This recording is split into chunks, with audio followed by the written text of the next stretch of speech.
Welcome to SportsCenter St. Joe's Edition. This is a show where we talk no sports but cookies. You heard me right, I said cookies. I am your host, Yusuf Hassan. Joining me today are my colleagues, three-time Cookie Hall of Famer Sarah Owen and former offensive baking Coach of the Year, Christina Gonzalez. All right, let's get right to it. Last week we kicked off the highly anticipated Sister Renee's Cookie Bracket alongside the return of regular season Cookie Monday. And boy, have we been excited. That's right, Yusuf. After 5 months in the off-season, Sister Renee and the hospital volunteers are back in action, and we're kicking it off with the Cookie Bracket. And for those of you who aren't familiar, this year's Cookie Bracket, led by Sister Renee, is pitting the 32 best cookies from around the globe to duke it out in a very intense battle over the next 5 weeks, and it is going to be brutal. Sarah speaks the truth. I've never seen the bracket this fierce before, and round one is off to a great start. CG, break down this year's bracket for us real quick. Can do. There are two big things that I think are important to know about this year's bracket. First, more than half the bracket consists of homemade cookies, and the other store-bought, something we haven't seen before. I think folks staying at home has caused a resurgence in fans of the homemade teams. But the ease of not cooking with the extra excitement of getting out of the house, we've seen a real improvement in the store-bought cookie conference in the last few weeks. Second, we have some cookies that are making their debut in this year's bracket and we like to call underdog. Thanks, Christina.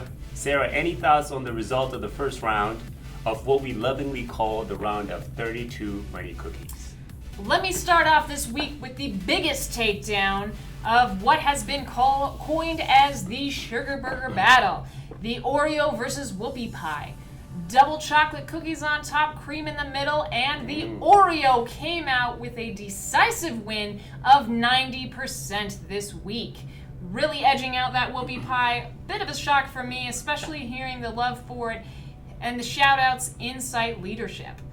And this week's closest match goes to the Oatmeal Raisin, just inching out those pirouette cookies with 57% of the vote. Really close, and I wonder if those Oatmeal Raisin cookies just edged out this week by Sister Renee's including them in Cookie Monday. What a close one. And from there, we move to our biggest upset of the week, Teddy Grahams, with 62% of the vote. In this all-out animal battle, I must say we thought the frosting and sprinkles gave circus animals an edge here, but early predictions were wrong. We may have underestimated the nice variety of flavors for everyone of the Teddy Graham and potential dipping options too. And another interesting match we had our eye on was the tomato-tomato battle, the macaroons. And to be honest, we didn't know that anyone knew what the difference between the two macaroons were, but looks like the French macaroon edged it out here. And although it may not be an upset, the other surprise of the week for me was the Fortune Cookie Biscochito battle.